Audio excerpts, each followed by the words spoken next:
ಅಧ್ಯಾಯ 3 ವ್ಯವಹಾರ ಪರಿಸರ. ವ್ಯವಹಾರ ಪರಿಸರದ ಅರ್ಥ. ವ್ಯವಹಾರ ಪರಿಸರ ಎಂದರೆ ವ್ಯವಹಾರ ಸಂಸ್ಥೆಯ ನಿಯಂತ್ರಣಕ್ಕೆ ಹೊರತಾದ ಆದರೆ ಸಂಸ್ಥೆಯ ಕಾರ್ಯನಿರ್ವಹಣೆಯ ಮೇಲೆ ಪ್ರಭಾವ ಬೀರಬಹುದಾದ ವ್ಯಕ್ತಿಗಳು, ಸಂಸ್ಥೆಗಳು ಮತ್ತು ಇನ್ನಿತರ ಅಂಶಗಳ ಒಟ್ಟು ಮೊತ್ತವನ್ನು ವ್ಯವಹಾರ ಪರಿಸರ ಎಂದು ಹೇಳಬಹುದು. ವ್ಯವಹಾರದಲ್ಲಿ ನಾವು ವ್ಯವಹಾರವನ್ನು ಲಾಭಕ್ಕಾಗಿಯೇ ಮಾಡಿದಾಗಲೂ ಕೂಡ ಹಲವಾರು ಕಾರಣಗಳಿಂದ ನಮ್ಮ ವ್ಯವಹಾರದಲ್ಲಿ ನಷ್ಟವಾಗುವಂತಹ ಸಾಧ್ಯತೆಗಳಿರ್ತವೆ. ಹಾಗೆಯೇ ಮತ್ತೆ ವ್ಯವಹಾರವನ್ನು ನಾವು ವ್ಯವಹಾರದಲ್ಲಿ ಒಂದು ಉತ್ತಮ ನಿರ್ವಹಣೆಯ ಮೂಲಕ ಅಥವಾ ಯಶಸ್ವಿ ನಿರ್ವಹಣೆಯ ಮೂಲಕ ಇಡೀ ವ್ಯವಹಾರದಲ್ಲಿ ಒಂದು ಉತ್ತಮ ನಿಯಂತ್ರಣವನ್ನು ಸಾಧಿಸಲಾಗುತ್ತೆ. ಆದಾಗ್ಯೂ ಕೂಡ ಹಲವಾರು ಕಾರಣಗಳಿಂದ ವ್ಯವಹಾರದಲ್ಲಿ ನಾವು ಕೆಲವು ವ್ಯವಹಾರದ ಒಳಗಿನ ಅಂಶಗಳಿಂದ ನಾವು ನಿಯಂತ್ರಣವನ್ನು ಸಾಧಿಸಬಹುದು.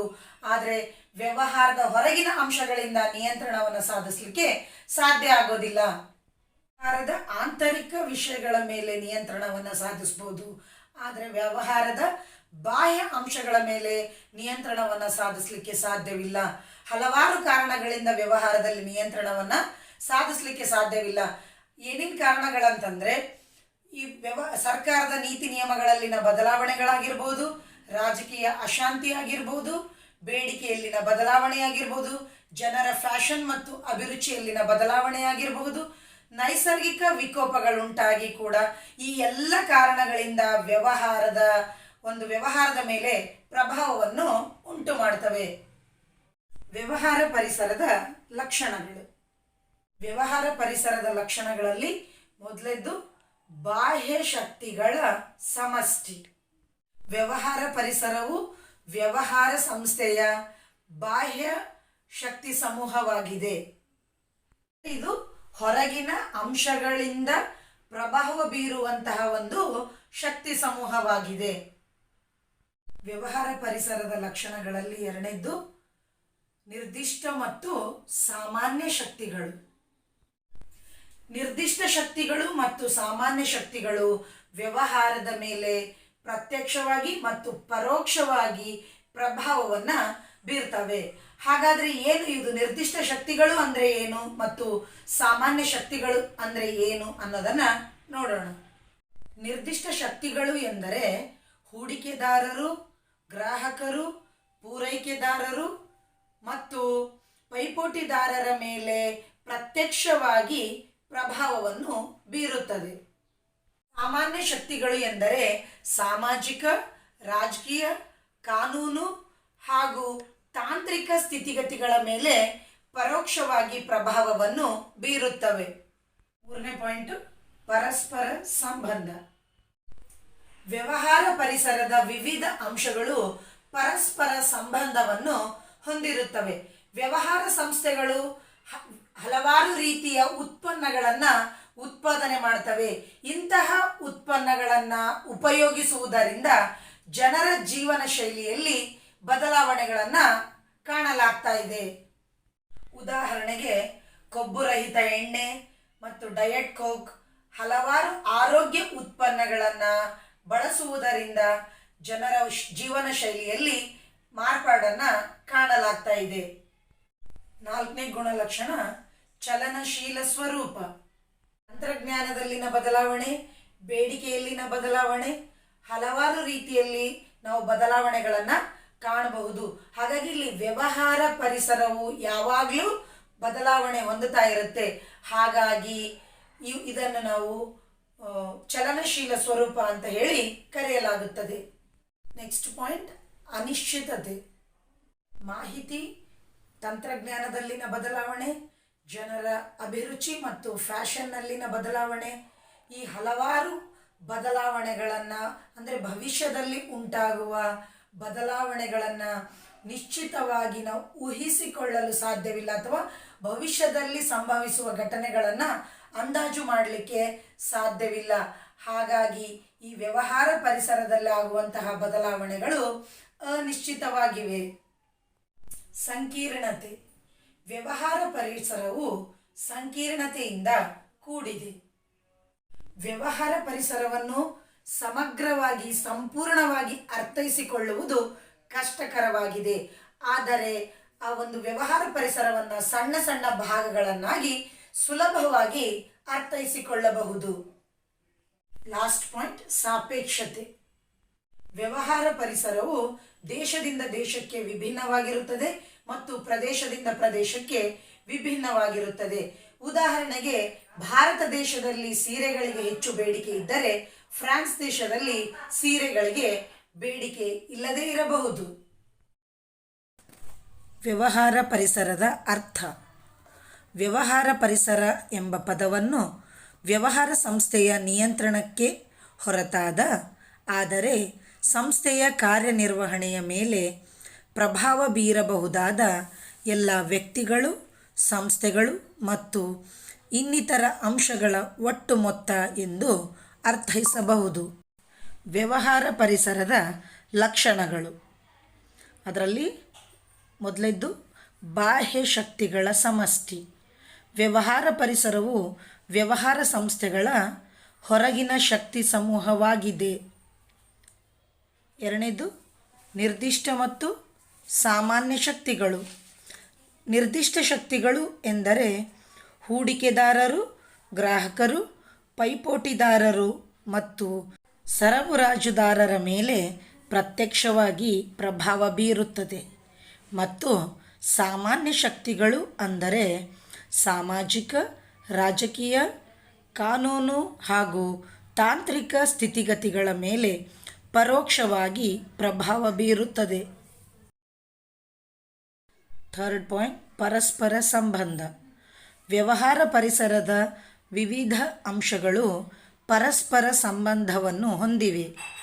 ಹೊಸ ಆರೋಗ್ಯ ಉತ್ಪನ್ನ ಮತ್ತು ಸೇವೆಗಳು ಜನರ ಜೀವನ ಶೈಲಿಗಳನ್ನು ಬದಲಾಯಿಸಿವೆ. ಉದಾಹರಣೆ ಡಯಟ್ ಕೋಕ್, ಕೊಬ್ಬುರಹಿತ ಎಣ್ಣೆ. ಫೋರ್ತ್ ಪಾಯಿಂಟ್, ಚಲನಶೀಲ ಸ್ವರೂಪ.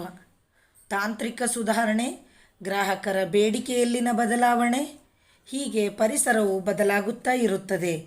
ಹಾಗಾಗಿ ವ್ಯವಹಾರವು ಚಲನಶೀಲವಾಗಿದೆ. ಅನಿಶ್ಚಿತತೆ.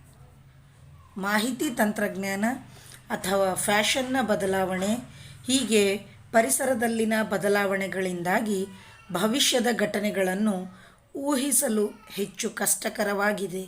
ಹಾಗಾಗಿ ವ್ಯವಹಾರ ಪರಿಸರವು ಅನಿಶ್ಚಿತವಾಗಿದೆ. ಸಂಕೀರ್ಣತೆ.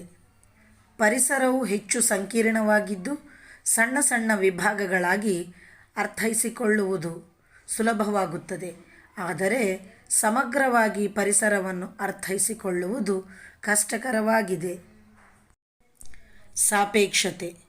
ವ್ಯವಹಾರ ಪರಿಸರವು ದೇಶದಿಂದ ದೇಶಕ್ಕೆ ಮತ್ತು ಪ್ರದೇಶದಿಂದ ಪ್ರದೇಶಕ್ಕೆ ಬದಲಾಗುವುದರಿಂದ ವಿಭಿನ್ನತೆಯಿಂದ ಕೂಡಿದ ಪರಿಕಲ್ಪನೆಯಾಗಿದೆ. ಉದಾಹರಣೆ, ಭಾರತದಲ್ಲಿ ಸೀರೆಗಳಿಗೆ ಬೇಡಿಕೆ ಹೆಚ್ಚಿದ್ದರೆ ಫ್ರಾನ್ಸ್ನಲ್ಲಿ ಸೀರೆಗಳಿಗೆ ಬೇಡಿಕೆಯೇ ಇಲ್ಲದಿರಬಹುದು.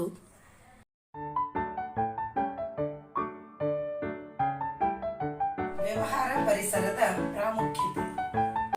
ವ್ಯವಹಾರ ಪರಿಸರವು ಸಂಸ್ಥೆಗೆ ಅವಕಾಶಗಳನ್ನು ಗುರುತಿಸಲು ಮತ್ತು ಆರಂಭಿಕ ಅನುಕೂಲತೆಗಳನ್ನು ಪಡೆಯಲು ಅನುವು ಮಾಡುತ್ತದೆ. ವ್ಯವಹಾರ ಪರಿಸರವು ವ್ಯವಹಾರದ ಯಶಸ್ಸಿಗೆ ಹಲವಾರು ರೀತಿಯ ಅವಕಾಶಗಳನ್ನು ಒದಗಿಸುತ್ತವೆ. ಬಹುಬೇಗನೆ ಅವಕಾಶಗಳನ್ನು ಗುರುತಿಸುವುದರಿಂದ ಪ್ರತಿಸ್ಪರ್ಧಿಗಳಿಗೆ ಯಾವುದೇ ರೀತಿಯ ಅವಕಾಶಗಳನ್ನು ನೀಡದಂತೆ ಅವಕಾಶಗಳನ್ನು ಪ್ರಾರಂಭದ ಹಂತದಲ್ಲಿಯೇ ಬಳಸಿಕೊಳ್ಳಲು ವ್ಯವಹಾರ ಸಂಸ್ಥೆಗೆ ಸಾಧ್ಯವಾಗುತ್ತದೆ ಮತ್ತು ಸಹಾಯವಾಗುತ್ತದೆ. ವ್ಯವಹಾರ ಪರಿಸರವು ಸಂಸ್ಥೆಗೆ ಅಪಾಯ ಮತ್ತು ಎಚ್ಚರಿಕೆಯ ಸೂಚನೆಗಳನ್ನು ಗುರುತಿಸಲು ಸಹಾಯ ಮಾಡುತ್ತದೆ. ವ್ಯವಹಾರ ಪರಿಸರ ಜಾಗೃತಿಯು ವ್ಯವಸ್ಥಾಪಕರಿಗೆ ಸರಿಯಾದ ಸಮಯಕ್ಕೆ ಅಪಾಯಗಳನ್ನು ಗುರುತಿಸಲು ಮತ್ತು ಮುಂಚಿತವಾಗಿ ಎಚ್ಚರಿಕೆಯ ಕ್ರಮಗಳನ್ನು ಕೈಗೊಳ್ಳಲು ಸಹಾಯ ಮಾಡುತ್ತವೆ. ಥರ್ಡ್ ಪಾಯಿಂಟು, ವ್ಯವಹಾರ ಪರಿಸರವು ವ್ಯವಹಾರಕ್ಕೆ ಉಪಯುಕ್ತವಾದ ಸಂಪನ್ಮೂಲಗಳನ್ನು ಹೊಂದಲು ಸಹಾಯ ಮಾಡುತ್ತದೆ. ಪರಿಸರವು ವ್ಯವಹಾರವನ್ನು ನಡೆಸಲು ಬೇಕಾಗಿರುವಂತಹ ಶಕ್ತಿ, ನೀರು, ಯಂತ್ರೋಪಕರಣಗಳು, ಪೀಠೋಪಕರಣಗಳು ಮತ್ತು ಕಚ್ಚಾ ವಸ್ತುಗಳು ಇತ್ಯಾದಿ ವಸ್ತುಗಳನ್ನು ಒದಗಿಸುತ್ತವೆ ಮತ್ತು ಕಚ್ಚಾ ವಸ್ತುಗಳನ್ನು ಸಿದ್ಧ ವಸ್ತುಗಳನ್ನಾಗಿ ಮಾರ್ಪಾಟು ಮಾಡಿ ಮಾರುಕಟ್ಟೆಗೆ ಒದಗಿಸುತ್ತದೆ. ವ್ಯವಹಾರ ಪರಿಸರವು ಕ್ಷಿಪ್ರ ಬದಲಾವಣೆಗಳನ್ನು ಸಮರ್ಥವಾಗಿ ನಿಭಾಯಿಸಲು ಸಹಾಯ ಮಾಡುತ್ತವೆ. ಇಂದಿನ ವ್ಯವಹಾರ ಪರಿಸರವು ಚಲನಶೀಲವಾಗಿದ್ದು ಯಾವಾಗಲೂ ನಿರಂತರವಾಗಿ ಬದಲಾವಣೆ ಹೊಂದುತ್ತಾ ಇರುತ್ತೆ.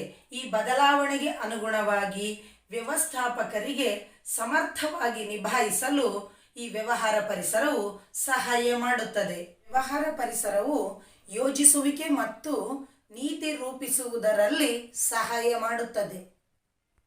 ಪರಿಸರವನ್ನು ವಿಶ್ಲೇಷಣೆ ಮಾಡಿ ಸರಿಯಾಗಿ ಅರ್ಥ ಮಾಡಿಕೊಳ್ಳುವುದರಿಂದ ವ್ಯವಹಾರದಲ್ಲಿ ನಾವು ಭವಿಷ್ಯದಲ್ಲಿ ನಿರ್ಧಾರವನ್ನು ಕೈಗೊಳ್ಳಲು ಮತ್ತು ಉತ್ತಮ ನೀತಿ ರೂಪಿಸಲು ಸಹಾಯ ಮಾಡುತ್ತದೆ. ಲಾಸ್ಟ್ ಪಾಯಿಂಟ್, ಕಾರ್ಯನಿರ್ವಹಣೆಯನ್ನು ಸುಧಾರಿಸಲು ಸಹಾಯ ಮಾಡುತ್ತದೆ. ವ್ಯವಹಾರ ಪರಿಸರವನ್ನು ನಿರಂತರವಾಗಿ ಅಧ್ಯಯನ ಮಾಡುವುದರ ಮೂಲಕ ಅರ್ಥ ಮಾಡಿಕೊಂಡು ಸೂಕ್ತವಾದ ಆಚರಣೆಗಳನ್ನು ತರಲಾಗುತ್ತದೆ. ಇದರಿಂದ ವ್ಯವಹಾರದ ಕಾರ್ಯನಿರ್ವಹಣೆಯನ್ನು ಸುಧಾರಿಸಲು ಮತ್ತು ವ್ಯವಹಾರ ಸಂಸ್ಥೆಯು ಮಾರುಕಟ್ಟೆಯಲ್ಲಿ ದೀರ್ಘಕಾಲದವರೆಗೆ ಯಶಸ್ವಿಯಾಗಿ ಮುಂದುವರಿಯಲು ಸಹ ಸಾಧ್ಯವಾಗುತ್ತದೆ. ವ್ಯವಹಾರ ಪರಿಸರದ ಪ್ರಾಮುಖ್ಯತೆ. ಫಸ್ಟ್ ಪಾಯಿಂಟ್, ಇದು ಸಂಸ್ಥೆಗೆ ಅವಕಾಶಗಳನ್ನು ಗುರುತಿಸಲು ಮತ್ತು ಪ್ರಾರಂಭಿಕ ಅನುಕೂಲತೆಗಳನ್ನು ಪಡೆಯಲು ಅನುವು ಮಾಡುತ್ತದೆ. ವ್ಯವಹಾರ ಪರಿಸರವು ವ್ಯವಹಾರದ ಯಶಸ್ಸಿಗೆ ಅಸಂಖ್ಯಾತ ಅವಕಾಶಗಳನ್ನು ಒದಗಿಸುತ್ತದೆ. ಬಹುಬೇಗನೆ ಅವಕಾಶಗಳನ್ನು ಗುರುತಿಸುವುದರಿಂದ ಪ್ರತಿಸ್ಪರ್ಧಿಗಳಿಗೆ ಅವಕಾಶವಿಲ್ಲದಂತೆ ಪ್ರಾರಂಭದಲ್ಲಿಯೇ ಅವಕಾಶಗಳನ್ನು ಸದ್ಬಳಕೆ ಮಾಡಿಕೊಳ್ಳಲು ವ್ಯವಹಾರ ಸಂಸ್ಥೆಗೆ ಸಹಾಯವಾಗುತ್ತದೆ. ಸೆಕೆಂಡ್ ಪಾಯಿಂಟ್, ಇದು ಸಂಸ್ಥೆಗೆ ಅಪಾಯ ಮತ್ತು ಎಚ್ಚರಿಕೆಯ ಸೂಚನೆಗಳನ್ನು ಗುರುತಿಸಲು ಸಹಾಯ ಮಾಡುತ್ತದೆ. ವ್ಯವಹಾರ ಪರಿಸರದ ಜಾಗೃತಿಯು ವ್ಯವಸ್ಥಾಪಕರಿಗೆ ವಿವಿಧ ಅಪಾಯಗಳನ್ನು ಸಮಯಕ್ಕೆ ಅನುಗುಣವಾಗಿ ಗುರುತಿಸಲು ಮತ್ತು ಮುಂಚಿತವಾಗಿ ಎಚ್ಚರಿಕೆಯ ಸೂಚನೆಗಳನ್ನು ಪಡೆಯಲು ಸಹಾಯ ಮಾಡುತ್ತದೆ. ಥರ್ಡ್ ಪಾಯಿಂಟ್, ಇದು ಉಪಯುಕ್ತ ಸಂಪನ್ಮೂಲಗಳನ್ನು ಹೊಂದಲು ಸಹಾಯ ಮಾಡುತ್ತದೆ. ಪರಿಸರವು ವ್ಯವಹಾರ ನಡೆಸಲು ಬೇಕಾಗಿರುವ ಹಣಕಾಸು, ಯಂತ್ರೋಪಕರಣ, ಕಚ್ಚಾ ವಸ್ತುಗಳು, ಶಕ್ತಿ ಮತ್ತು ನೀರು, ಕಾರ್ಮಿಕರು ಮುಂತಾದ ಸಂಪನ್ಮೂಲಗಳನ್ನು ಒದಗಿಸುತ್ತದೆ. ಕಚ್ಚಾ ವಸ್ತುಗಳನ್ನು ಸಿದ್ಧ ವಸ್ತುಗಳನ್ನಾಗಿ ಪರಿವರ್ತಿಸಿ ಪರಿಸರಕ್ಕೆ ಒದಗಿಸಲಾಗುತ್ತದೆ. ಪಾಯಿಂಟ್, ಇದು ಕ್ಷಿಪ್ರ ಬದಲಾವಣೆಗಳನ್ನು ಸಮರ್ಥವಾಗಿ ನಿಭಾಯಿಸಲು ಸಹಾಯ ಮಾಡುತ್ತದೆ. ಇಂದಿನ ವ್ಯವಹಾರ ಪರಿಸರವು ಹೆಚ್ಚು ಹೆಚ್ಚು ಚಲನಶೀಲವಾಗುತ್ತಿದ್ದು ಬದಲಾವಣೆಗಳು ತೀವ್ರಗತಿಯಲ್ಲಿ ಆಗುತ್ತಿವೆ. ಬದಲಾವಣೆಗೆ ತಕ್ಕಂತೆ ಸಮರ್ಥವಾಗಿ ನಿಭಾಯಿಸಲು ವ್ಯವಸ್ಥಾಪಕರಿಗೆ ಸಹಾಯ ಮಾಡುತ್ತದೆ. ಫಿಫ್ತ್ ಪಾಯಿಂಟ್, ಇದು ಯೋಜಿಸುವಿಕೆ ಮತ್ತು ನೀತಿ ರೂಪಿಸುವುದರಲ್ಲಿ ಸಹಾಯ ಮಾಡುತ್ತದೆ. ಪರಿಸರವನ್ನು ಸರಿಯಾಗಿ ಅರ್ಥ ಮಾಡಿಕೊಳ್ಳುವುದು ಮತ್ತು ವಿಶ್ಲೇಷಣೆ ಮಾಡುವುದರ ಮೂಲಕ ಭವಿಷ್ಯದ ಕಾರ್ಯಮಾರ್ಗವನ್ನು ನಿರ್ಧರಿಸಲು ಮತ್ತು ಮಾರ್ಗದರ್ಶಿ ಸೂತ್ರಗಳನ್ನು ನೀತಿ ರೂಪಿಸಲು ಸಹಾಯ ಮಾಡುತ್ತದೆ. ಲಾಸ್ಟ್ ಪಾಯಿಂಟ್, ಕಾರ್ಯನಿರ್ವಹಣೆಯನ್ನು ಸುಧಾರಿಸಲು ಸಹಾಯ ಮಾಡುತ್ತದೆ. ವ್ಯವಹಾರ ಪರಿಸರವನ್ನು ನಿರಂತರವಾಗಿ ಅಧ್ಯಯನ ಮಾಡುವುದರ ಮೂಲಕ ಅರ್ಥೈಸಿಕೊಂಡು ಸೂಕ್ತವಾದ ವ್ಯವಹಾರ ಆಚರಣೆಗಳನ್ನು ಅಳವಡಿಸಿಕೊಳ್ಳಲಾಗುತ್ತದೆ. ಇದರಿಂದ ವ್ಯವಹಾರ ಸಂಸ್ಥೆಗಳ ಕಾರ್ಯನಿರ್ವಹಣೆಯನ್ನು ಸುಧಾರಿಸಲು ಮತ್ತು ದೀರ್ಘಕಾಲದವರೆಗೆ ಮಾರುಕಟ್ಟೆಯಲ್ಲಿ ಯಶಸ್ವಿಯಾಗಿ ಮುಂದುವರಿಯಲು ಸಾಧ್ಯವಾಗುತ್ತದೆ. ವ್ಯವಹಾರ ಪರಿಸರದ ಆಯಾಮಗಳು ಅಥವಾ ಮೂಲಾಂಶಗಳು. Dimensions of business environment. ಈ ವ್ಯವಹಾರ ಪರಿಸರದ ಆಯಾಮಗಳನ್ನು ನಾವು 5 ರೀತಿಯಲ್ಲಿ ವರ್ಗೀಕರಿಸಲಾಗುತ್ತದೆ. 1 ಆರ್ಥಿಕ ಪರಿಸರ, 2 ಸಾಮಾಜಿಕ ಪರಿಸರ, 3 ತಾಂತ್ರಿಕ ಪರಿಸರ, 4 ರಾಜಕೀಯ ಪರಿಸರ ಹಾಗೂ 5 ಕಾನೂನಾತ್ಮಕ ಪರಿಸರ. ಈ ರೀತಿಯಾಗಿ ವ್ಯವಹಾರದ ಮೂಲಾಂಶಗಳನ್ನು 5 ರೀತಿಯಲ್ಲಿ ವರ್ಗೀಕರಿಸಲಾಗುತ್ತದೆ. ವ್ಯವಹಾರದಲ್ಲಿ ಆಂತರಿಕವಾಗಿ ಉತ್ತಮ ನಿರ್ವಹಣೆ ಕೈಗೊಂಡಾಗಲೂ ಕೂಡ, ಉತ್ತಮ ನಿರ್ಧಾರಗಳನ್ನು ಕೈಗೊಂಡಾಗಲೂ ಕೂಡ ಬಾಹ್ಯ ಕಾರಣಗಳಿಂದ ವ್ಯವಹಾರದಲ್ಲಿ ಹಲವಾರು ಅಡೆತಡೆಗಳನ್ನು ಕಾಣಬಹುದು. ಆರ್ಥಿಕ ಪರಿಸರ, ಸಾಮಾಜಿಕ ಪರಿಸರ, ತಾಂತ್ರಿಕ ಪರಿಸರ, ರಾಜಕೀಯ ಪರಿಸರ ಹಾಗೂ ಕಾನೂನಾತ್ಮಕ ಪರಿಸರ. ಈ 5 ವ್ಯವಹಾರ ಪರಿಸರದ ಮೂಲಾಂಶಗಳು ವ್ಯವಹಾರದ ಮೇಲೆ ಪರಿಣಾಮವನ್ನು ಬೀರುತ್ತವೆ. ಈ ಒಂದು 5 ಮೂಲಾಂಶಗಳನ್ನು ನಾವು ಉಪೇಕ್ಷೆ ಮಾಡುವುದರ ಬದಲು ಇವುಗಳ ಕುರಿತು ಜಾಗೃತಿಯನ್ನು ವಹಿಸುವುದು ಉತ್ತಮ. ಈ ವ್ಯವಹಾರದ ಮೂಲಾಂಶಗಳನ್ನು ನಾವು ಜಾಗೃತಿ ವಹಿಸುವುದರಿಂದ ಹಲವಾರು ಪ್ರಯೋಜನಗಳನ್ನು ಪಡೆದುಕೊಳ್ಳಬಹುದು. ಉದಾಹರಣೆಗೆ, ವೈಜ್ಞಾನಿಕ ಸಂಶೋಧನೆಯಿಂದಾಗಿ ಸಾಮಾನ್ಯ ಬಲ್ಬ್ಗಳಿಗಿಂತ 20 ಪಟ್ಟು ಹೆಚ್ಚಿನ ಅವಧಿಯವರೆಗೆ ಉರಿಯುವಂತಹ ಮತ್ತು ಕಡಿಮೆ ಖರ್ಚಿನೊಂದಿಗೆ ಉರಿಯುವಂತಹ ಬಲ್ಬ್ಗಳನ್ನು ಇಂದಿನ ಆಧುನಿಕ ತಂತ್ರಜ್ಞಾನದಿಂದಾಗಿ ಕಂಡುಹಿಡಿಯಲಾಯಿತು. ವ್ಯವಹಾರ ಪರಿಸರದ ಆಯಾಮಗಳಲ್ಲಿ ಮೊದಲನೇದು ಆರ್ಥಿಕ ಪರಿಸರ, ಎಕನಾಮಿಕ್ ಎನ್ವೈರನ್ಮೆಂಟ್. ಈ ಆರ್ಥಿಕ ಪರಿಸರದಲ್ಲಿ ಬಡ್ಡಿ ದರಗಳು, ಹಣದುಬ್ಬರ ದರಗಳು, ಜನರು ಬಳಸಬಹುದಾದ ಆದಾಯದಲ್ಲಿನ ಬದಲಾವಣೆಗಳು, ಷೇರು ಮಾರುಕಟ್ಟೆಯ ಸೂಚ್ಯಂಕಗಳು, ರೂಪಾಯಿ ಮೌಲ್ಯದಂತಹ ಆರ್ಥಿಕ ಅಂಶಗಳು ವ್ಯವಹಾರ ಉದ್ದಿಮೆಯ ಮೇಲೆ ಪ್ರಭಾವವನ್ನು ಬೀರುತ್ತದೆ. ಕಡಿಮೆ ಬಡ್ಡಿ ದರದಲ್ಲಿ ದೀರ್ಘಾವಧಿಯ ಸಾಲವನ್ನ ನೀಡುವುದರಿಂದ ನಿರ್ಮಾಣ ಕಂಪನಿಗಳಿಗೆ ಮತ್ತು ವಾಹನ ಉದ್ಯಮಿಗಳಿಗೆ ಹೆಚ್ಚು ಪ್ರಯೋಜನಕಾರಿಯಾಗಿದೆ. ಈ ಕಡಿಮೆ ಬಡ್ಡಿ ದರದಲ್ಲಿ ದೀರ್ಘಾವಧಿಯ ಸಾಲದಿಂದಾಗಿ ಗ್ರಾಹಕರು ಮನೆಯನ್ನು ಕಟ್ಟಲಿಕ್ಕೆ ಮತ್ತು ಕಾರನ್ನು ಖರೀದಿ ಮಾಡಲಿಕ್ಕೆ ಹೆಚ್ಚು ಸಹಕಾರಿಯಾಗಿದೆ. ಹೆಚ್ಚಿದ ಹಣದುಬ್ಬರದಿಂದಾಗಿ ಅಂದರೆ ಹಣದ ಚಲಾವಣೆ ಹೆಚ್ಚಾದಾಗ ಅದರಿಂದ ಕಚ್ಚಾ ವಸ್ತುಗಳು ಅಥವಾ ಯಂತ್ರೋಪಕರಣಗಳ ಖರೀದಿಯಾಗಿರ್ಬೋದು, ನೌಕರರಿಗೆ ನೀಡುವಂತಹ ಕೂಲಿ ಅಥವಾ ಸಂಬಳ ಇತ್ಯಾದಿ ಸರಕು ಸೇವೆಗಳ ಖರ್ಚುಗಳ ಅಥವಾ ವೆಚ್ಚಗಳ ಹೆಚ್ಚಳಕ್ಕೆ ಕಾರಣವಾಗುತ್ತದೆ. ವ್ಯವಹಾರ ಪರಿಸರದ ಆಯಾಮಗಳಲ್ಲಿ ಎರಡನೇದು ಸಾಮಾಜಿಕ ಪರಿಸರ, ಸೋಷಿಯಲ್ ಎನ್ವೈರನ್ಮೆಂಟ್.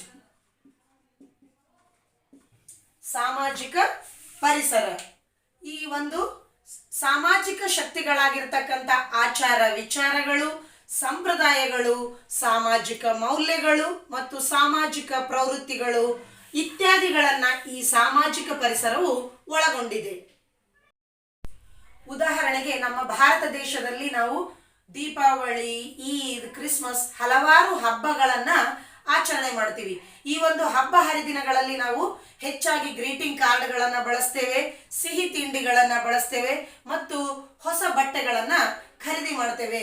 ಅಂತಹ ಸಂದರ್ಭದಲ್ಲಿ ಈ ಒಂದು ಗ್ರೀಟಿಂಗ್ ಕಾರ್ಡ್ ತಯಾರಕರಿಗೆ, ಸಿಹಿ ತಿಂಡಿಗಳನ್ನು ತಯಾರು ಮಾಡ್ತಕ್ಕಂಥ ಒಂದು ಕಂಪನಿಗಳಿಗೆ ಹಾಗೂ ಹೊಲಿಗೆ ಅಂಗಡಿಗಳಿಗೆ ಇಂತಹ ಹಲವಾರು ವ್ಯಕ್ತಿಗಳು ಏನಂತಂದರೆ ಹೆಚ್ಚಿನ ಹಣವನ್ನು ಸಂಪಾದನೆ ಮಾಡುವಂತಹ ಸಮಯವಾಗಿರುತ್ತದೆ. ಈ ಹಬ್ಬಗಳ ದಿನಗಳಲ್ಲಿ ನಾವು ಹೆಚ್ಚಾಗಿ ಹೂಗಳನ್ನು, ಹಣ್ಣುಗಳನ್ನು ಬಳಸ್ತೇವೆ. ಅಂತಹ ಸಂದರ್ಭದಲ್ಲಿ ಈ ಹೂ ಹಣ್ಣುಗಳನ್ನು ಮಾರತಕ್ಕಂಥ ವ್ಯಕ್ತಿಗಳಿಗೂ ಸಹ ಹಣಕಾಸಿನ ಅವಕಾಶಗಳು ಹೆಚ್ಚಾಗಿ ದೊರೀತವೆ.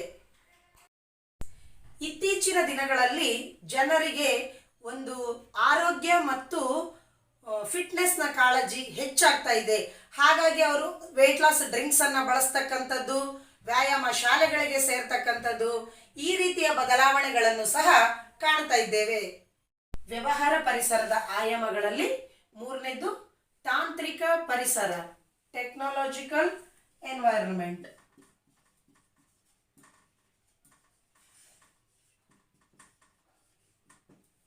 ತಾಂತ್ರಿಕ ಪರಿಸರ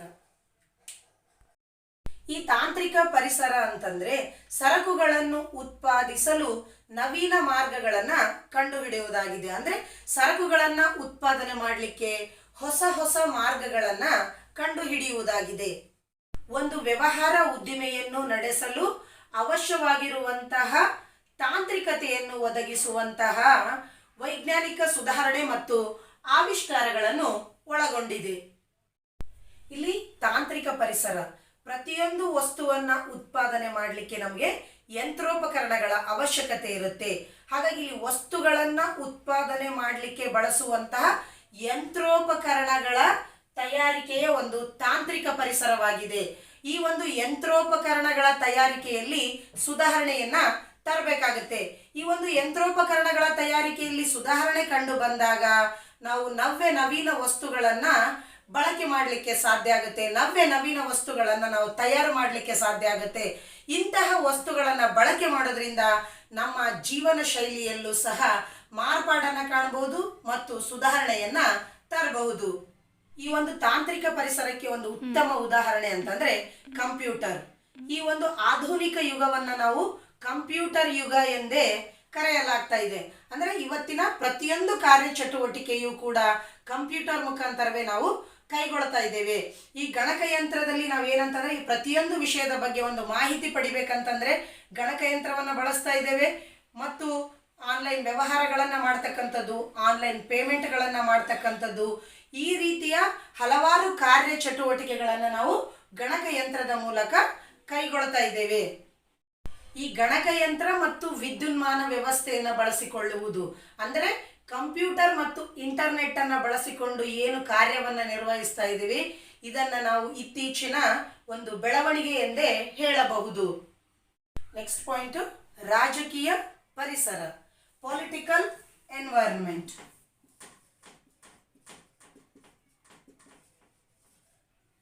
ಪೊಲಿಟಿಕಲ್ ಎನ್ವೈರನ್ಮೆಂಟ್, ರಾಜಕೀಯ ಪರಿಸರ.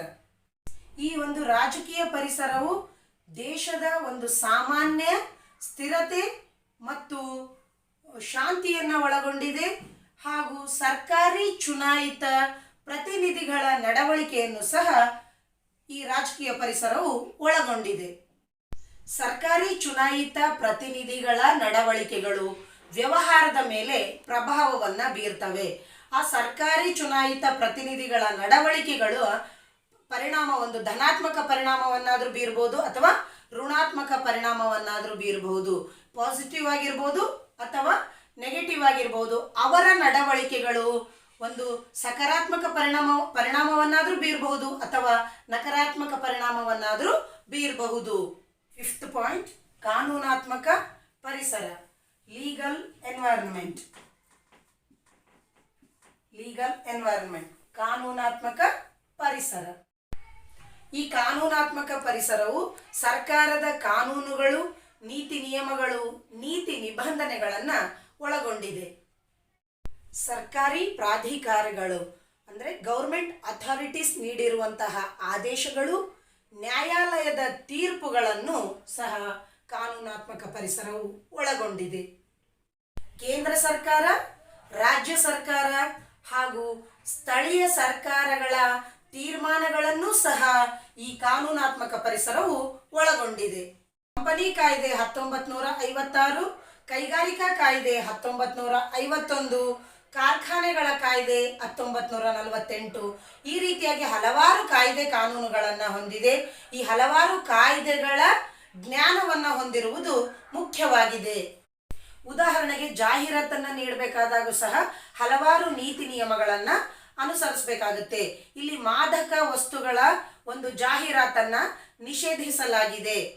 ಒಂದು ಸಿಗರೇಟ್ ಸೇವನೆಯು ಹಾನಿಕರ ಮತ್ತು ಒಂದು ಮಗುವಿನ ಆಹಾರದ ಒಂದು ಜಾಹೀರಾತನ್ನ ಮಾಡ್ತಾ ಇದ್ದಾರೆ ಅಂದಾಗ ಅಂತಹ ಸಂದರ್ಭದಲ್ಲಿ ತಾಯಿಯ ಹಾಲೇ ಶ್ರೇಷ್ಠ ಎಂಬುದನ್ನ ಜಾಹೀರಾತಲ್ಲಿ ತಿಳಿಸ್ಬೇಕಾಗುತ್ತೆ. ಈ ರೀತಿಯಾಗಿ ಜಾಹೀರಾತನ್ನ ನೀಡಬೇಕಾದಾಗೂ ಕೂಡ ಹಲವಾರು ಜಾಗೃತಿ ಕ್ರಮಗಳನ್ನ ಅನುಸರಿಸಬೇಕಾಗುತ್ತೆ. ವ್ಯವಹಾರ ಪರಿಸರದ ಆಯಾಮಗಳು. ಫಸ್ಟ್, ಆರ್ಥಿಕ ಪರಿಸರ, ಎಕನಾಮಿಕ್ ಎನ್ವೈರನ್ಮೆಂಟ್. ಬಡ್ಡಿ ದರಗಳು, ಹಣದುಬ್ಬರ ದರಗಳು, ಜನರು ಬಳಸಬಹುದಾದ ಆದಾಯದಲ್ಲಿನ ಬದಲಾವಣೆಗಳು, ಷೇರು ಮಾರುಕಟ್ಟೆಯ ಸೂಚ್ಯಂಕಗಳು ಮತ್ತು ರೂಪಾಯಿ ಮೌಲ್ಯಗಳಂತಹ ಕೆಲವು ಆರ್ಥಿಕ ಅಂಶಗಳು ವ್ಯವಹಾರ ಉದ್ದಿಮೆಯೊಂದರ ನಿರ್ವಹಣೆಯ ಮೇಲೆ ಪ್ರಭಾವ ಬೀರುತ್ತದೆ. ಎರಡನೇದು, ಸಾಮಾಜಿಕ ಪರಿಸರ ಸೋಷಲ್ ಎನ್ವೈರನ್ಮೆಂಟ್. ವ್ಯವಹಾರದ ಸಾಮಾಜಿಕ ಪರಿಸರವು ಸಾಮಾಜಿಕ ಶಕ್ತಿಗಳಾದ ಆಚಾರ ಮತ್ತು ಸಂಪ್ರದಾಯಗಳು, ಸಾಮಾಜಿಕ ಮೌಲ್ಯಗಳು, ಸಾಮಾಜಿಕ ಪ್ರವೃತ್ತಿಗಳು, ವ್ಯವಹಾರದಿಂದ ಸಾಮಾಜಿಕ ನಿರೀಕ್ಷೆಗಳು ಮುಂತಾದವುಗಳನ್ನು ಒಳಗೊಂಡಿದೆ. ಉದಾಹರಣೆಗೆ, ಭಾರತದಲ್ಲಿ ಆಚರಿಸಲಾಗುವ ದೀಪಾವಳಿ, ಈದ್, ಕ್ರಿಸ್ಮಸ್ ಇವುಗಳ ಸಂದರ್ಭದಲ್ಲಿ ಗ್ರೀಟಿಂಗ್ ಕಾರ್ಡ್ ಕಂಪನಿಗಳಿಗೆ ಮತ್ತು ಸಿಹಿ ಮತ್ತು ಮಿಠಾಯಿ ತಯಾರಕರಿಗೆ, ಹೊಲಿಗೆ ಅಂಗಡಿಗಳಿಗೆ ಹಾಗೂ ಸಂಬಂಧಿತ ಇನ್ನಿತರ ವ್ಯವಹಾರ ಸಂಸ್ಥೆಗಳಿಗೆ ಹಣಕಾಸಿನ ಅವಕಾಶಗಳನ್ನು ಒದಗಿಸುತ್ತದೆ. ಮೂರನೇದು ತಾಂತ್ರಿಕತೆಯ ಪರಿಸರ ಟೆಕ್ನಾಲಜಿಕಲ್ ಎನ್ವೈರನ್ಮೆಂಟ್. ತಾಂತ್ರಿಕತೆಯ ಪರಿಸರವು ಸರಕು ಮತ್ತು ಸೇವೆಗಳನ್ನು ಉತ್ಪಾದಿಸಲು, ನವೀನ ಮಾರ್ಗಗಳನ್ನು ಮತ್ತು ವ್ಯವಹಾರವೊಂದನ್ನು ನಡೆಸಲು ಅಗತ್ಯವಾದ ತಾಂತ್ರಿಕತೆಯನ್ನು ಒದಗಿಸುವ ವೈಜ್ಞಾನಿಕ ಸುಧಾರಣೆ ಮತ್ತು ಆವಿಷ್ಕಾರಗಳಿಗೆ ಸಂಬಂಧಿಸಿದೆ. ಉದಾಹರಣೆಗೆ, ಗಣಕಯಂತ್ರ ಮತ್ತು ವಿದ್ಯುನ್ಮಾನ ವ್ಯವಸ್ಥೆಯು ಇತ್ತೀಚಿನ ತಾಂತ್ರಿಕ ಬೆಳವಣಿಗೆಯಾಗಿದೆ. ನಾಲ್ಕನೇದು ರಾಜಕೀಯ ಪರಿಸರ ಪೊಲಿಟಿಕಲ್ ಎನ್ವೈರನ್ಮೆಂಟ್. ರಾಜಕೀಯ ಪರಿಸರವು ದೇಶದಲ್ಲಿ ಸಾಮಾನ್ಯ ಸ್ಥಿರತೆ ಮತ್ತು ಶಾಂತಿ ಹಾಗೂ ವ್ಯವಹಾರದೆಡೆಗೆ ಸರ್ಕಾರಿ ಚುನಾಯಿತ ಪ್ರತಿನಿಧಿಗಳು ಹೊಂದಿರುವ ನಡವಳಿಕೆಗಳು ಮುಂತಾದ ಪರಿಸ್ಥಿತಿಗಳನ್ನು ಒಳಗೊಂಡಿದೆ. ವ್ಯವಹಾರಕ್ಕೆ ಸಂಬಂಧಿಸಿದಂತೆ ಸರ್ಕಾರಿ ಅಧಿಕಾರಿಗಳ ವರ್ತನೆಗಳು ವ್ಯವಹಾರದ ಮೇಲೆ ಧನಾತ್ಮಕ ಇಲ್ಲವೇ ಋಣಾತ್ಮಕ ಪರಿಣಾಮವನ್ನು ಬೀರಬಹುದು. ಐದನೇದು ಕಾನೂನಾತ್ಮಕ ಪರಿಸರ ಲೀಗಲ್ ಎನ್ವೈರನ್ಮೆಂಟ್. ಕಾನೂನಾತ್ಮಕ ಪರಿಸರವು ಸರ್ಕಾರ ಅನೇಕ ಕಾನೂನುಗಳು, ಸರ್ಕಾರಿ ಪ್ರಾಧಿಕಾರಿಗಳು ಅಥಾರಿಟೀಸ್ ನೀಡಿದ ಆಡಳಿತಾತ್ಮಕ ಆದೇಶಗಳು, ನ್ಯಾಯಾಲಯದ ತೀರ್ಪುಗಳು, ಜೊತೆಗೆ ಕೇಂದ್ರ ಸರ್ಕಾರ, ರಾಜ್ಯ ಸರ್ಕಾರ ಅಥವಾ ಸ್ಥಳೀಯ ಸರ್ಕಾರಗಳ ಪ್ರತಿ ಹಂತದಲ್ಲಿ ವಿವಿಧ ಆಯೋಗಗಳು ಮತ್ತು ನಿಯೋಗಗಳು ಪ್ರಕಟಿಸಿದ ತೀರ್ಮಾನಗಳನ್ನು ಒಳಗೊಂಡಿದೆ. ಕಂಪನಿ ಕಾಯ್ದೆ 1956, ಕೈಗಾರಿಕಾ ಕಾಯ್ದೆ 1951, ಕಾರ್ಖಾನೆಗಳ ಕಾಯ್ದೆ 1948, ಕಾರ್ಮಿಕರ ಸಂಘಗಳ ಕಾಯ್ದೆ 1926, ಕಾರ್ಮಿಕರ ಪರಿಹಾರ ಕಾಯ್ದೆ 1923 ಹಲವಾರು ಕಾಯ್ದೆ ಕಾನೂನುಗಳ ಜ್ಞಾನ ಹೊಂದಿರುವುದು ಮುಖ್ಯವಾಗಿದೆ. ಭಾರತದಲ್ಲಿ ಆರ್ಥಿಕ ಪರಿಸರ ಎಕನಾಮಿಕ್ ಎನ್ವೈರನ್ಮೆಂಟ್ ಇನ್ ಇಂಡಿಯಾ. ಭಾರತದಲ್ಲಿನ ಆರ್ಥಿಕ ಪರಿಸರವು ವ್ಯವಹಾರದ ಮೇಲೆ ಮತ್ತು ಕೈಗಾರಿಕೆಗಳ ಮೇಲೆ ಪ್ರಭಾವವನ್ನು ಬೀರುತ್ತವೆ. ಉತ್ಪಾದನಾಂಗಗಳು ಮತ್ತು ಸಂಪತ್ತಿನ ಹಂಚಿಕೆಗೆ ಸಂಬಂಧಿಸಿದ ಹಲವಾರು ಅಂಶಗಳ ಮೇಲೆ ಪ್ರಭಾವವನ್ನು ಬೀರುತ್ತವೆ. ಭಾರತದಲ್ಲಿನ ವ್ಯವಹಾರದ ಆರ್ಥಿಕ ಪರಿಸರವು ಸ್ವತಂತ್ರ ಪಡೆದಾಗಿನಿಂದ ಸ್ಥಿರವಾಗಿ ಬದಲಾಗುತ್ತಾ ಬಂದಿದೆ. ಇದಕ್ಕೆ ಪ್ರಮುಖ ಕಾರಣವೆಂದರೆ ಸರ್ಕಾರದ ನೀತಿಗಳು. ಸ್ವತಂತ್ರ ಬಂದಾಗಿನಿಂದ ದೇಶದ ಆರ್ಥಿಕ ಸಮಸ್ಯೆಗಳನ್ನು ಬಗೆಹರಿಸಲು ಕೈಗಾರಿಕೆಗಳ ಬೆಳವಣಿಗೆಗೆ ಮತ್ತು ಕೈಗಾರಿಕೆಗಳ ಅಭಿವೃದ್ಧಿಗೆ ಹೆಚ್ಚಿನ ಒತ್ತನ್ನು ಸರ್ಕಾರ ನೀಡಲಾಯಿತು. ಸರ್ಕಾರವು ಖಾಸಗಿ ವಲಯದ ಪ್ರಾಮುಖ್ಯತೆಯನ್ನು ಕಡಿಮೆ ಮಾಡುವುದರ ಜೊತೆಗೆ ಹಲವಾರು ಕ್ರಮಗಳನ್ನು ಕೈಗೊಂಡಿತು. 1991ರಲ್ಲಿನ ಆರ್ಥಿಕತೆಯು ವಿದೇಶಿ ವಿನಿಮಯದ ಸಂಕಷ್ಟವನ್ನು ಎದುರಿಸಿತು. ಹೆಚ್ಚಿದ ಸರ್ಕಾರಿ ವಿತ್ತೀಯ ಕೊರತೆ. ಇಲ್ಲಿ ವಿತ್ತೀಯ ಕೊರತೆ ಅಂತಂದ್ರೆ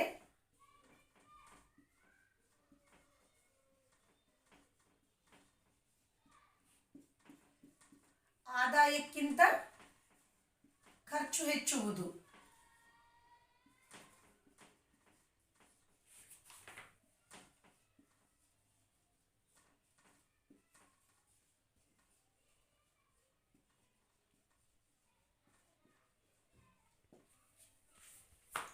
ವಿತ್ತೀಯ ಕೊರತೆ ಅಂದ್ರೆ ಆದಾಯಕ್ಕಿಂತ ಖರ್ಚು ಹೆಚ್ಚುವುದು. ಅಂದ್ರೆ ಸರ್ಕಾರದ ಬೊಕ್ಕಸಕ್ಕೆ ಬರುವ ಆದಾಯಕ್ಕಿಂತ ಇಲ್ಲಿ ಸರ್ಕಾರಕ್ಕೆ ಖರ್ಚು ಹೆಚ್ಚಾಗುವಂಥದ್ದು.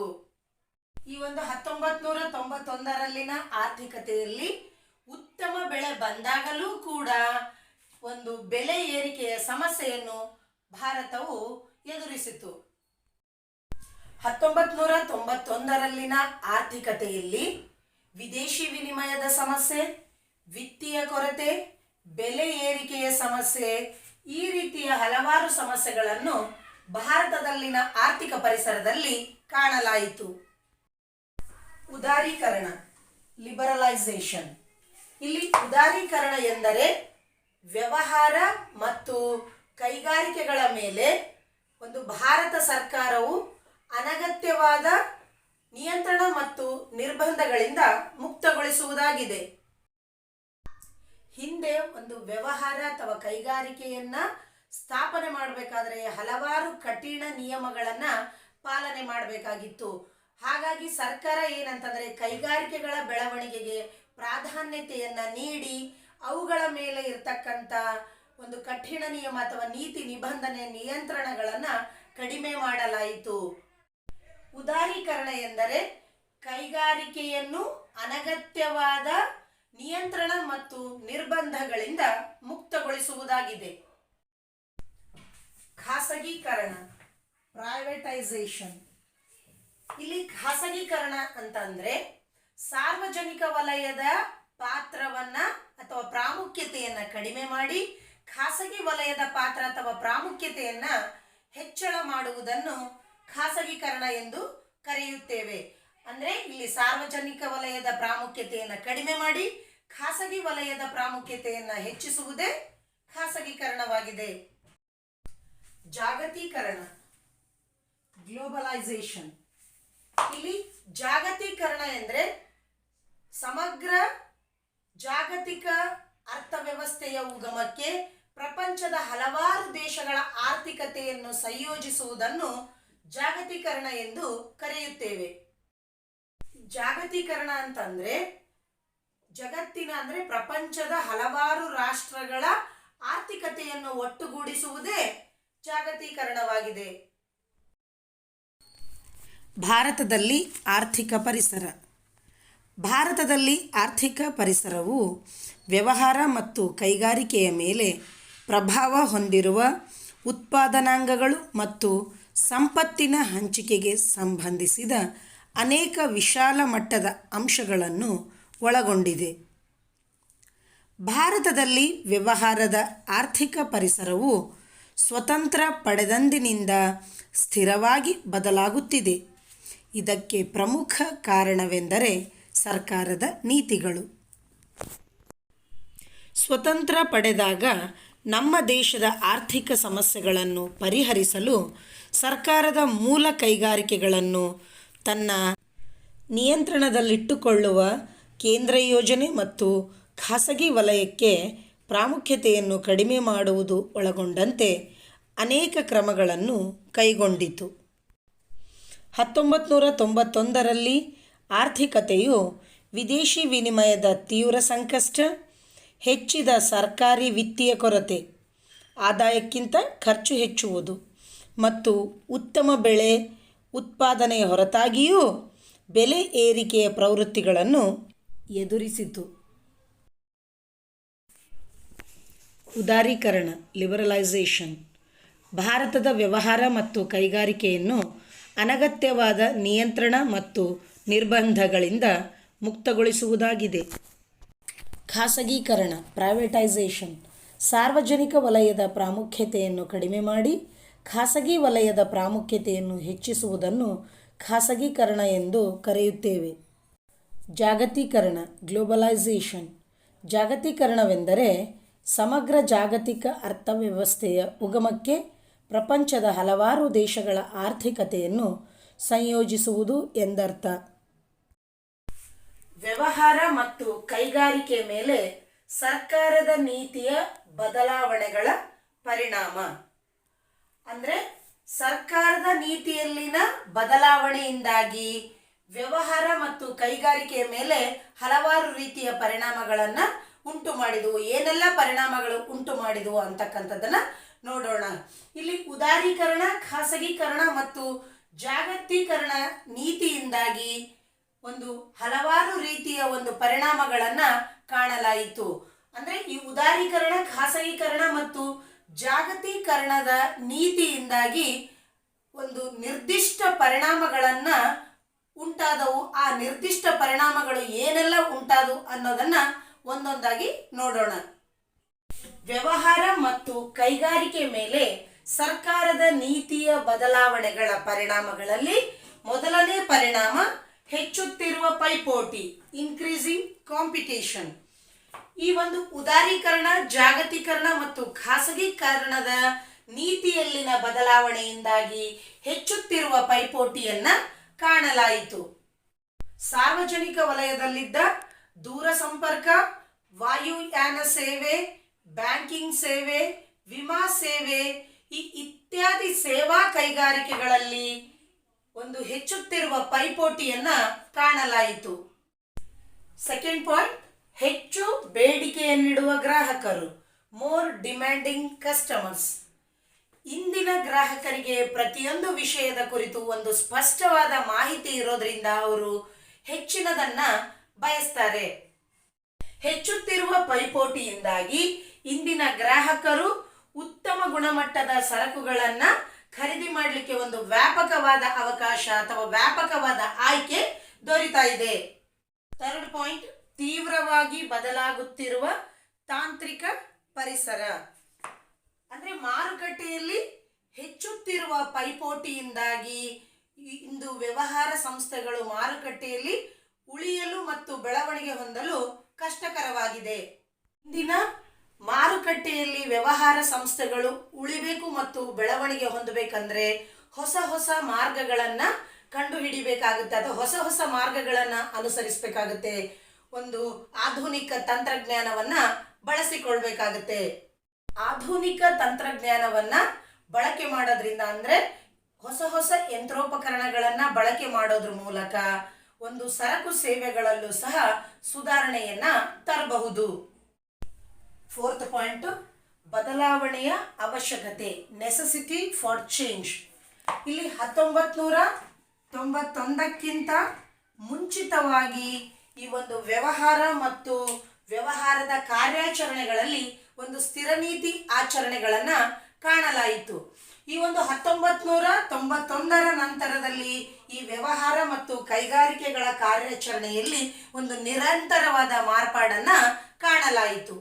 ಫಿಫ್ತ್ ಪಾಯಿಂಟ್, ಮಾನವ ಸಂಪನ್ಮೂಲವನ್ನು ಅಭಿವೃದ್ಧಿಪಡಿಸುವ ಅಗತ್ಯತೆ. ಒಂದು ವ್ಯವಹಾರವನ್ನು ಕೈಗೊಳ್ಳಲಿಕ್ಕೆ ಮುಖ್ಯವಾಗಿ ಮಾನವ ಸಂಪನ್ಮೂಲದ ಅವಶ್ಯಕತೆ ಇರುತ್ತೆ. ನಾವು ಒಂದು ವ್ಯವಹಾರವನ್ನು ಸ್ಥಾಪನೆ ಮಾಡಬೇಕು ಅಂತ ನಿರ್ಧಾರ ಮಾಡಿದ ಮೇಲೆ ನಮ್ಗೆ ಏನೆಲ್ಲ ವಸ್ತುಗಳು, ಏನೆಲ್ಲ ಸಂಪನ್ಮೂಲಗಳು ಬೇಕಾಗ್ತವೆ, ಭೂಮಿ, ಕಟ್ಟಡ, ಯಂತ್ರೋಪಕರಣಗಳು, ಪೀಠೋಪಕರಣಗಳು, ನೀರು, ವಿದ್ಯುತ್ ಶಕ್ತಿ, ಹಲವಾರು ಸಂಪನ್ಮೂಲಗಳ ಅವಶ್ಯಕತೆ ಇರುತ್ತೆ. ಆ ಎಲ್ಲ ಸಂಪನ್ಮೂಲಗಳು ಇದ್ದು ಒಂದು ಉತ್ತಮ ಮಾನವ ಸಂಪನ್ಮೂಲದ ಕೊರತೆ ಇದ್ದಾಗ ಆ ಎಲ್ಲ ಸಂಪನ್ಮೂಲಗಳು ವ್ಯರ್ಥವಾಗ್ತವೆ.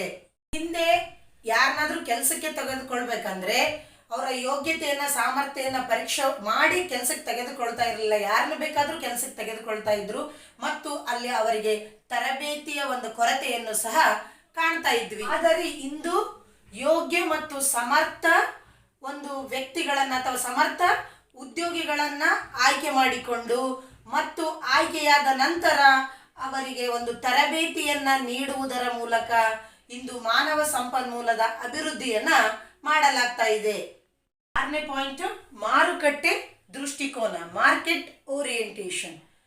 ಅಂದ್ರೆ ಮಾರುಕಟ್ಟೆಯ ದೃಷ್ಟಿಕೋನ ಈ ಹಿಂದೆ ನೋಡಿದಾಗ ಮತ್ತು ಈಗ ನೋಡಿದಾಗ ಆ ದೃಷ್ಟಿಕೋನದಲ್ಲಿ ನಾವು ಮಾರುಕಟ್ಟೆಯ ದೃಷ್ಟಿಕೋನದಲ್ಲಿ ಹಲವಾರು ರೀತಿಯ ಬದಲಾವಣೆಗಳನ್ನ ನೋಡ್ತಾ ಇದ್ದೇವೆ. ಹಿಂದೆ ಸರಕುಗಳನ್ನ ಉತ್ಪಾದನೆ ಮಾಡಿ ನಂತರ ಅದರ ಮಾರಾಟದ ಬಗ್ಗೆ ಯೋಚಿಸುತ್ತಿದ್ದರು. ಆದರೆ ಇಂದು ಮಾರುಕಟ್ಟೆಯನ್ನ ಅಧ್ಯಯನ ಮಾಡಿ, ವಿಶ್ಲೇಷಣೆ ಮಾಡಿ ನಂತರ ಸರಕುಗಳನ್ನ ಉತ್ಪಾದಿಸುವ ಮಟ್ಟಿಗೆ ಒಂದು ಮಾರುಕಟ್ಟೆಯ ದೃಷ್ಟಿಕೋನ ಬದಲಾವಣೆ ಹೊಂದಿದೆ. 7 ಪಾಯಿಂಟ್, ಸಾರ್ವಜನಿಕ ವಲಯಕ್ಕೆ ಬಜೆಟ್ ಬೆಂಬಲದ ನಷ್ಟ. ಸಾರ್ವಜನಿಕ ವಲಯದ ಮೇಲೆ ಹೂಡಿಕೆ ಮಾಡಲು ಕೇಂದ್ರ ಸರ್ಕಾರದ ಬೆಂಬಲ ಕಡಿಮೆಯಾಗ್ತಾ ಇದೆ. ಇಂದಿನ ದಿನಮಾನಗಳಲ್ಲಿ ಜನರು ಸಾರ್ವಜನಿಕ ವಲಯಕ್ಕಿಂತ ಖಾಸಗಿ ವಲಯಕ್ಕೆ ಹೆಚ್ಚಿನ ಪ್ರಾಧಾನ್ಯತೆಯನ್ನ ನೀಡ್ತಾ ಇದ್ದಾರೆ. ಹಿಂದೆ ಜನರು ಒಂದು ಸರ್ಕಾರಿ ಆಸ್ಪತ್ರೆಗಳಿಗೆ ಹೋಗ್ತಾ ಇದ್ರು ಮತ್ತು ಸರ್ಕಾರಿ ಶಾಲೆಗಳಿಗೆ ಹೋಗ್ತಾ ಇದ್ರು. ಆದರೆ ಇಂದಿನ ದಿನಮಾನಗಳಲ್ಲಿ ಜನರು ಸರ್ಕಾರಿ ಸೌಲಭ್ಯಗಳಿಗಿಂತ ಖಾಸಗಿ ಸೌಲಭ್ಯಗಳನ್ನ ಹೆಚ್ಚಾಗಿ ಬಳಸಿಕೊಳ್ತಾ ಇದ್ದಾರೆ. ಹಾಗಾಗಿ ಸಾರ್ವಜನಿಕ ವಲಯದ ಉಳಿವು ಮತ್ತು ಬೆಳವಣಿಗೆ ತುಂಬಾ ಕಷ್ಟಕರವಾಗಿದೆ. ಈ ಸಾರ್ವಜನಿಕ ವಲಯದ ಉಳಿವು ಮತ್ತು ಬೆಳವಣಿಗೆ ಕಾಣಬೇಕಂದ್ರೆ ಹೆಚ್ಚು ದಕ್ಷತೆಯಿಂದ ಕಾರ್ಯನಿರ್ವಹಿಸಬೇಕಾಗಿದೆ. ಒಟ್ಟಾರೆಯಾಗಿ ವ್ಯವಹಾರ ಮತ್ತು ಕೈಗಾರಿಕೆಯ ಮೇಲೆ ಸರ್ಕಾರದ ಉದಾರೀಕರಣ, ಜಾಗತೀಕರಣ ಮತ್ತು ಖಾಸಗೀಕರಣದ ನೀತಿಯ ಬದಲಾವಣೆಗಳ ಪರಿಣಾಮಗಳು ಧನಾತ್ಮಕವಾಗಿವೆ.